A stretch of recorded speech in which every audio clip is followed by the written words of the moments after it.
up, Chicago? It's an honor to be a part of this moment. Derrick, congratulations. You represent what it means to be a Chicago Bull. Thank you for believing in this city. Thank you for giving everything you have. And thank you for inspiring the next generation. Once a Bull, always a Bull. Derrick Rose just showed the world how a legend says goodbye, leaving the game with dignity and a retired jersey in the rafters. But while Chicago celebrates its hero, the spotlight is shifting to Los Angeles, where things are getting incredibly awkward. One legend is walking away at 38, and the other is holding on for dear life at 41. The contrast is starting to make people very, very angry. Do you think LeBron James is hurting his legacy by staying in the league for the paycheck? Or does he deserve to play as long as he wants? Let me know in the comments. From Chicago, number 1, Derrick Rose.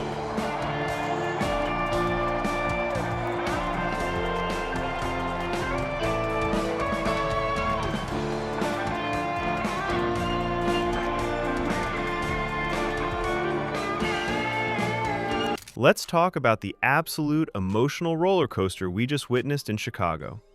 Derrick Rose, the youngest MVP in history, officially had his #1 jersey raised to the rafters of the United Center.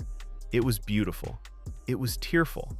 It was everything a sports retirement should be. Let's count it down. 10, 9, 8, 7, 6. 3, 2, 1.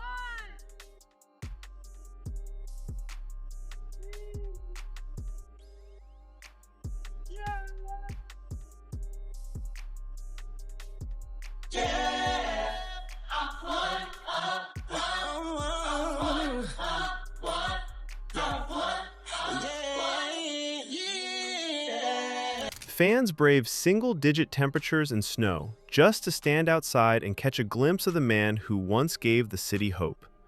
Rose sat there with Joakim Noah, Luol Deng, and Taj Gibson, the old guard, and he finished his journey with more class than some people have in their entire career. There's not that many jerseys retired in the Chicago stadium. Like, this is not just a jersey retirement. You got a lot of arenas where jerseys get retired, and there's somebody, you be like, who is that? Not the Chicago Bulls arena. It ain't that many. It's about 4 or 5 up there. And so this is huge that we after Jordan, you know, in that era, that we get another player, you know, in this new era, jersey retired. Man, D Rose, you're him. But then you look at the other side of the coin and things get a little bit dusty. We have to address the elephant in the room, LeBron James. While D Rose is stepping away at 38 because he knows his body and the game have reached a natural conclusion, LeBron is out here at 41, still trying to convince us he's the king. Look, nobody is saying LeBron wasn't a god on the court for 2 decades. We get it. He's the all-time scorer. He's got the rings. But at what point does longevity just turn into leeching? Men entering year 23. You started to play golf now. It's your 23rd shoe. Yeah. You're on the Forever King Tour. These things seem to have some sort of commonality. Are you hinting something at us? No, I'm not. You know, I'm not hinting at anything. I mean, obviously, I know I'm on the other side of That hump. the hump for sure. Come on now, like I'm not going to play another 23 years. That's for damn sure. And I'm not about to play another 10. So I'm definitely gearing up to where the end is. I'm not there yet. But I'm super blessed to be able to, you know, sit here, like I said, you said year 23, another signature shoe. I done picked up golf. Listen, guys, every time I pick up something new does not mean retirement. It's like, oh, I've seen him with chopsticks. Oh, he's retiring.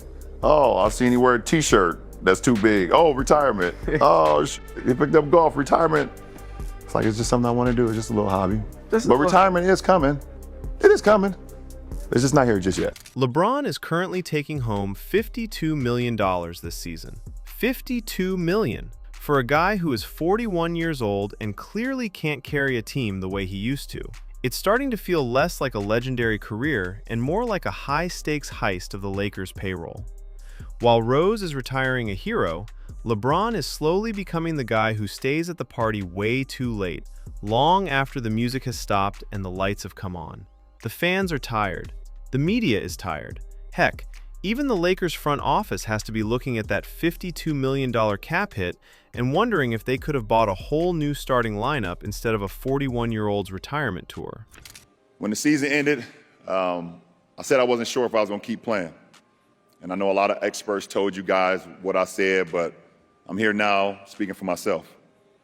In that moment, I'm asking myself if I can still play without cheating the game. Can I give everything to the game still? Truth is, I've been asking myself this question at the end of the season for a couple years now. I just never openly talked about it. I don't care how many more points I score or what I can or cannot do on the floor. The real question for me is, can I play without cheating this game? The day I can't give the game everything on the floor is the day I'll be done. Lucky for you guys, that day is not today. The irony here is so thick you could cut it with a knife. If LeBron had just announced a retirement tour this season, the NBA would have bent over backward for him. He would have been voted into the All-Star game by a landslide, not because he's still elite, but because of the preferential treatment the league loves to give its icons. He could have gone from city to city, collecting rocking chairs and video tributes, and walked away like royalty. Instead, he's opting in, taking the money, and making everyone watch him struggle to keep up with 22-year-olds who grew up watching his highlights on an iPad. You're not only the MVP, Pooh, you're the people's champ. You're the people's champ. Derrick Rose's ceremony was a Chicago thing. It was authentic. He talked about being a vessel for the city. He wasn't out there chasing stats or trying to squeeze every last penny out of the Bulls organization. He knew when it was time. There is a certain dignity in knowing your era is over. But LeBron seems to have missed the memo. He's out here playing with his son, which, don't get me wrong, is a cool father-son moment for about 5 minutes.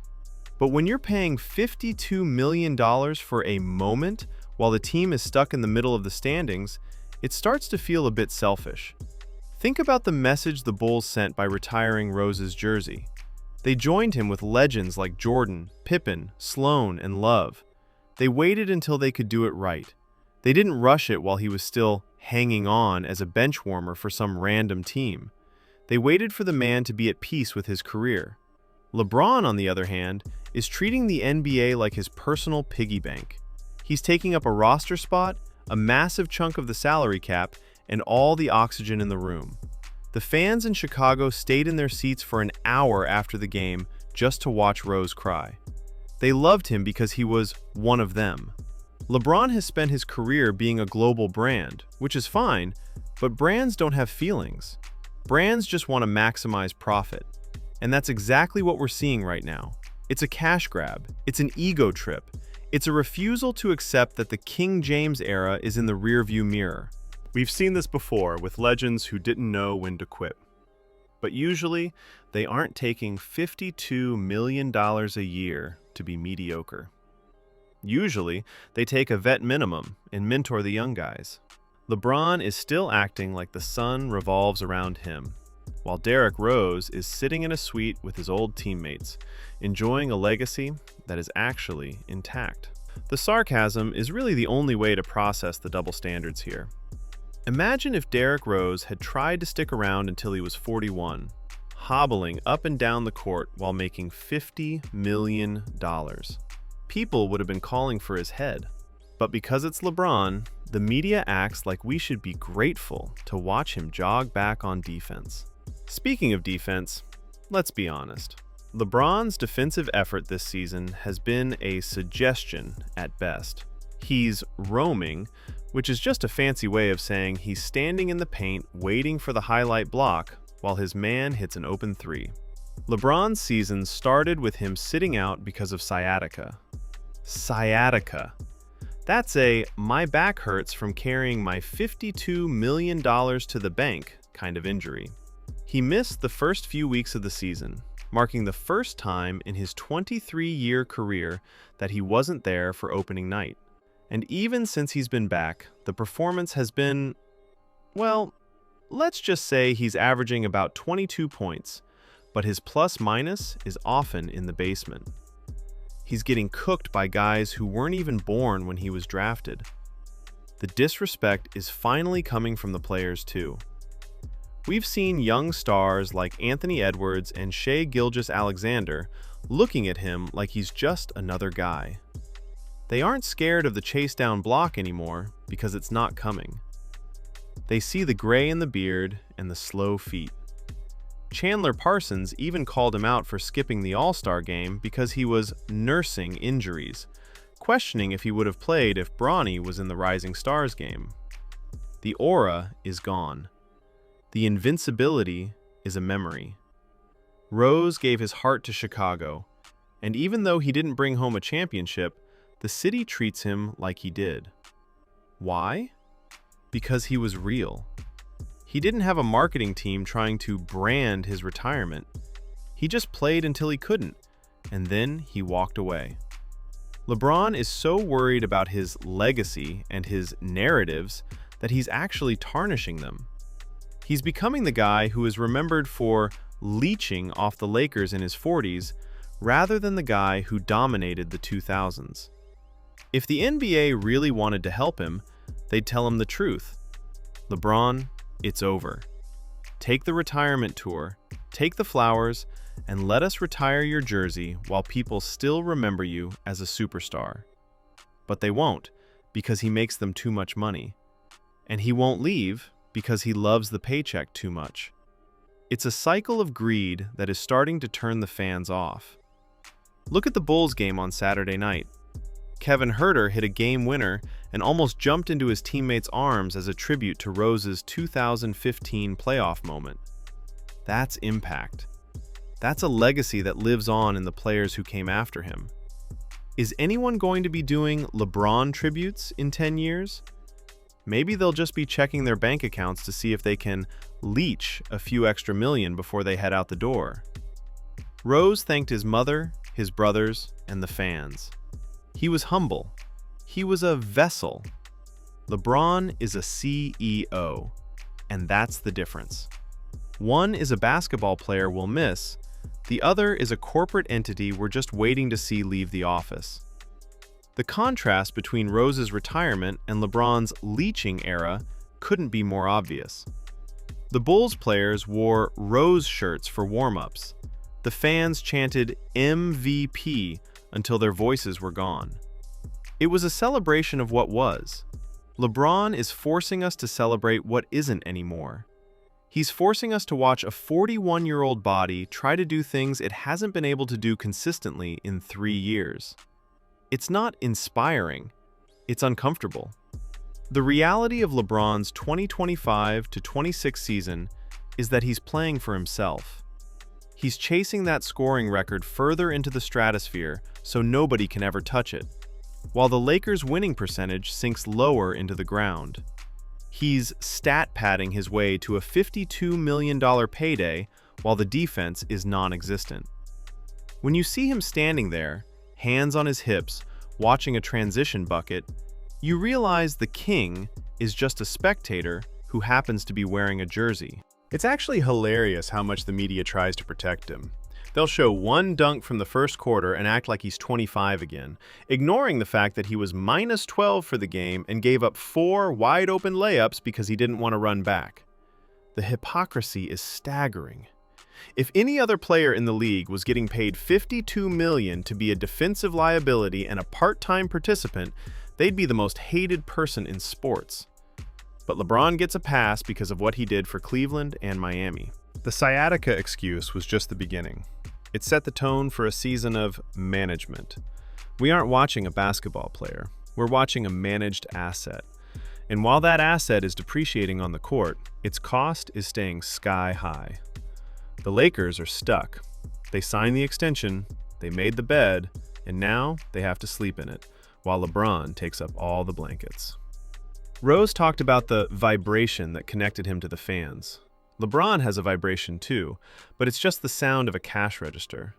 The fans are starting to realize that the GOAT conversation is over because a real GOAT doesn't stick around to become a punchline. They don't stay until the fans are literally begging them to retire so the team can move on.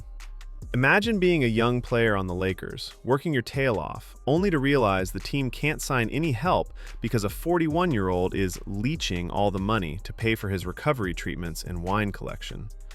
It's a toxic situation, and the disrespect LeBron is feeling is entirely self-inflicted. You want respect? Earn it on the court. You don't get a pass for things you did in 2013 when you're getting cooked in 2026. The contrast between the Rose retirement and the LeBron persistence is the story of two different mindsets. One is about the game, the other is about the brand. Rose's journey ended with tears of gratitude. LeBron's is ending with groans of frustration from a fan base that is ready for the next chapter. It's time to stop the charade. The king is naked, the defense is non-existent, and the paycheck is a joke. If LeBron actually cared about the Lakers, he'd take a vet minimum or walk away and let them find the next superstar. But he won't. He'll keep leeching until the very last cent is squeezed out of that contract. Derrick Rose is a Chicago legend forever. LeBron James? He's just a very expensive headache that the Lakers are stuck with until he decides he's made enough money. And based on his history, that might be never. One legend goes out with a bang, and the other is just dragging it out for the money. If you think it's time for LeBron to finally call it a career and let the Lakers rebuild, make sure you hit that like button. Subscribe to the channel so you don't miss any of our NBA deep dives. I'll see you in the next one. Would you like me to adjust the focus to specific games where LeBron's defense was criticized, or add more about Bronny's impact on his decision?